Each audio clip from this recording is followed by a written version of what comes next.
Anne of Green Gables, by Lucy Maud Montgomery. Chapter 10. Anne's Apology. Marilla said nothing to Matthew about the affair that evening, but when Anne proved still refractory the next morning an explanation had to be made to account for her absence from the breakfast table. Marilla told Matthew the whole story, taking pains to impress him with a due sense of the enormity of Anne's behavior. "It's a good thing Rachel Lynde got a calling down. She's a meddlesome old gossip," was Matthew's consolatory rejoinder. "Matthew Cuthbert, I'm astonished at you. You know that Anne's behavior was dreadful, and yet you take her part. I suppose you'll be saying next that she oughtn't to be punished at all." "Well now, no, not exactly," said Matthew uneasily. "I reckon she ought to be punished a little, but don't be too hard on her, Marilla. Recollect she hasn't ever had anyone to teach her right. You're going to give her something to eat, aren't you?"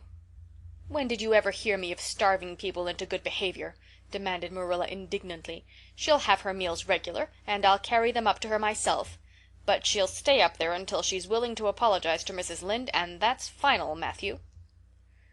Breakfast, dinner, and supper were very silent meals, for Anne still remained obdurate.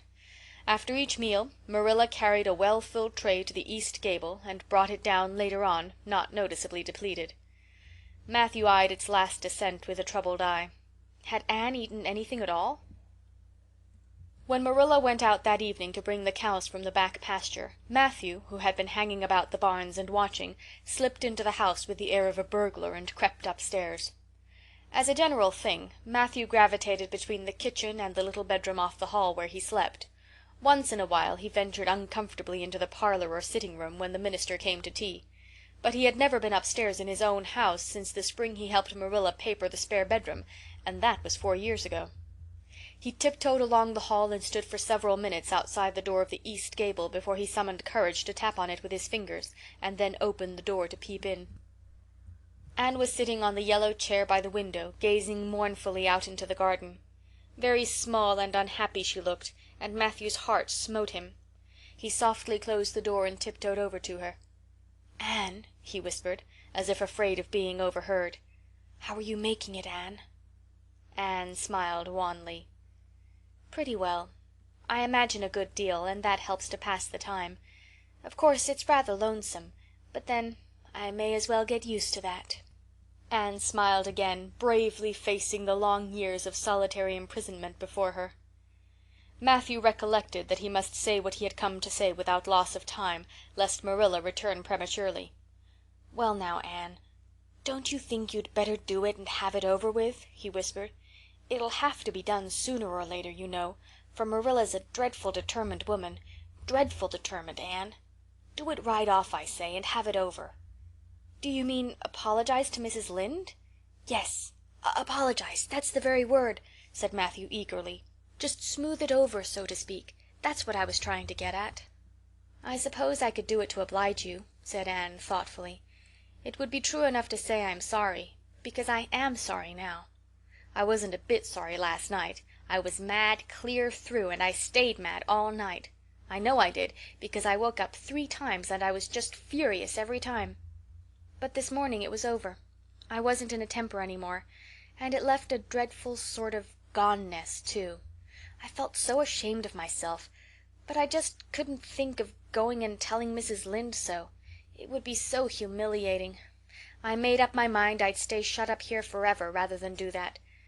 But still, I'd do anything for you, if you really want me to." "Well now, of course I do. It's terrible lonesome downstairs without you.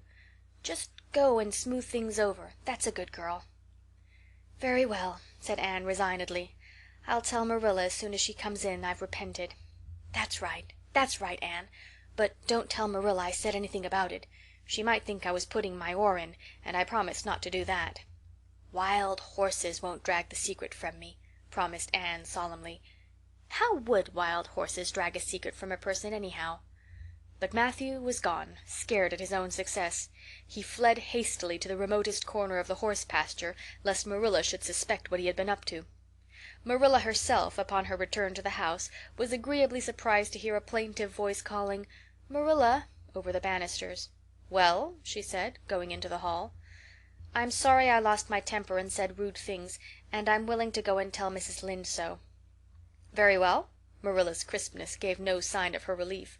She had been wondering what under the canopy she should do if Anne did not give in. "I'll take you down after milking."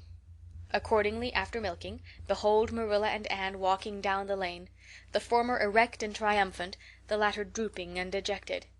But halfway down Anne's dejection vanished as if by enchantment.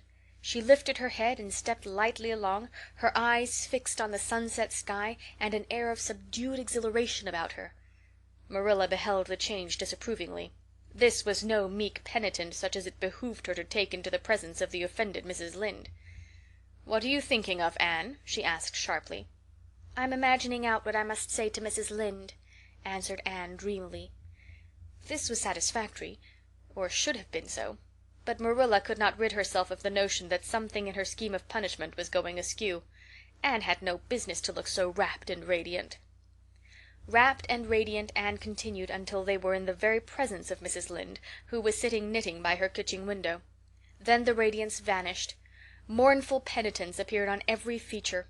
Before a word was spoken Anne suddenly went down on her knees before the astonished Mrs. Rachel and held out her hands beseechingly. "Oh, Mrs. Lynde, I am so extremely sorry," she said with a quiver in her voice. "I could never express all my sorrow. No, not if I used up a whole dictionary. You must just imagine it. I behaved terribly to you, and I've disgraced the dear friends, Matthew and Marilla, who have let me stay at Green Gables, although I'm not a boy. I'm a dreadfully wicked and ungrateful girl, and I deserve to be punished and cast out by respectable people forever. It was very wicked of me to fly into a temper because you told me the truth. It was the truth. Every word you said was true. My hair is red, and I'm freckled and skinny and ugly. What I said to you was true, too, but I shouldn't have said it. Oh, Mrs. Lynde, please, please forgive me. If you refuse, it will be a lifelong sorrow to me. You wouldn't like to inflict a lifelong sorrow on a poor little orphan girl, would you, even if she had a dreadful temper? Oh, I'm sure you wouldn't. Please say you forgive me, Mrs. Lynde." Anne clasped her hands together, bowed her head, and waited for the word of judgment. There was no mistaking her sincerity. It breathed in every tone of her voice. Both Marilla and Mrs. Lynde recognized its unmistakable ring. But the former understood in dismay that Anne was actually enjoying her valley of humiliation, was reveling in the thoroughness of her abasement. Where was the wholesome punishment upon which she, Marilla, had plumed herself? Anne had turned it into a species of positive pleasure. Good Mrs. Lynde, not being overburdened with perception, did not see this. She only perceived that Anne had made a very thorough apology, and all resentment vanished from her kindly, if somewhat officious, heart. "There, there, get up, child," she said heartily. "Of course I forgive you. I guess I was a little too hard on you anyway. But I'm such an outspoken person. You just mustn't mind me, that's what. It can't be denied your hair is terrible red, but I knew a girl once, went to school with her in fact, whose hair was every mite as red as yours when she was young, but when she grew up it darkened to a real handsome auburn. I wouldn't be a mite surprised if yours did too. Not a mite." "Oh, Mrs. Lynde!" Anne drew a long breath as she rose to her feet. "You have given me a hope. I shall always feel that you are a benefactor. Oh, I could endure anything if I only thought my hair would be a handsome auburn when I grew up. It would be so much easier to be good if one's hair was a handsome auburn, don't you think? And now, may I go out into your garden and sit on that bench under the apple trees while you and Marilla are talking? There's so much more scope for imagination out there." "Laws, yes, run along, child, and you can pick a bouquet of them white June lilies over in the corner if you like." As the door closed behind Anne, Mrs. Lynde got briskly up to light a lamp. "She's a real odd little thing. Take this chair, Marilla. It's easier than the one you've got. I just keep that for the hired boy to sit on. Yes, she certainly is an odd child, but there is something kind of taking about her after all. I don't feel so surprised at you and Matthew keeping her as I did, nor so sorry for you either. She may turn out all right. Of course, she has a queer way of expressing herself, a little too, well, too kind of forcible, you know. But she'll likely get over that now that she's come to live among civilized folks. And then her temper's pretty quick, I guess. But there's one comfort. A child that has a quick temper, just blaze up and cool down, ain't never likely to be sly or deceitful. Preserve me from a sly child, that's what. On the whole, Marilla, I kind of like her." When Marilla went home, Anne came out of the fragrant twilight of the orchard with a sheaf of white narcissi in her hands. "I apologized pretty well, didn't I?" she said proudly as they went down the lane. "I thought since I had to do it, I might as well do it thoroughly." "You did it thoroughly, all right enough," was Marilla's comment. Marilla was dismayed at finding herself inclined to laugh over the recollection. She had also an uneasy feeling that she ought to scold Anne for apologizing so well, but then that was ridiculous. She compromised with her conscience by saying severely, "I hope you won't have occasion to make many more such apologies. I hope you'll try to control your temper now, Anne." "That wouldn't be so hard if people wouldn't twit me about my looks," said Anne with a sigh. "I don't get cross about other things, but I'm so tired of being twitted about my hair, and it just makes me boil right over. Do you suppose my hair will really be a handsome auburn when I grow up?" "You shouldn't think so much about your looks, Anne. I'm afraid you are a very vain little girl." "How can I be vain when I know I'm homely?" protested Anne. "I love pretty things, and I hate to look in the glass and see something that isn't pretty. It makes me feel so sorrowful, just as I feel when I look at any ugly thing. I pity it because it isn't beautiful." "'Handsome is as handsome does,'" quoted Marilla. "I've had that said to me before, but I have my doubts about it," remarked skeptical Anne, sniffing at her narcissi.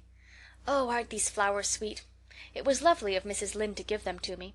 I have no hard feelings against Mrs. Lynde now. It gives you a lovely, comfortable feeling to apologize and be forgiven, doesn't it? Aren't the stars bright tonight? If you could live in a star, which one would you pick? I'd like that lovely, clear, big one away over there above that dark hill." "Anne, do hold your tongue," said Marilla, thoroughly worn out trying to follow the gyrations of Anne's thoughts. Anne said no more until they turned into their own lane. A little gypsy wind came down it to meet them, laden with the spicy perfume of young, dew-wet ferns. Far up in the shadows a cheerful light gleamed out through the trees from the kitchen at Green Gables. Anne suddenly came close to Marilla and slipped her hand into the older woman's hard palm. "It's lovely to be going home and know it's home," she said. "I love Green Gables already, and I never loved any place before. No place ever seemed like home. Oh, Marilla, I'm so happy. I could pray right now and not find it a bit hard." Something warm and pleasant welled up in Marilla's heart at a touch of that thin little hand in her own, a throb of the maternity she had missed perhaps. Its very unaccustomedness and sweetness disturbed her. She hastened to restore her sensations to their normal calm by inculcating a moral. "If you'll be a good girl you'll always be happy, Anne. And you should never find it hard to say your prayers." "Saying one's prayers isn't exactly the same thing as praying," said Anne meditatively. "But I'm going to imagine that I'm the wind that is blowing up there in those treetops.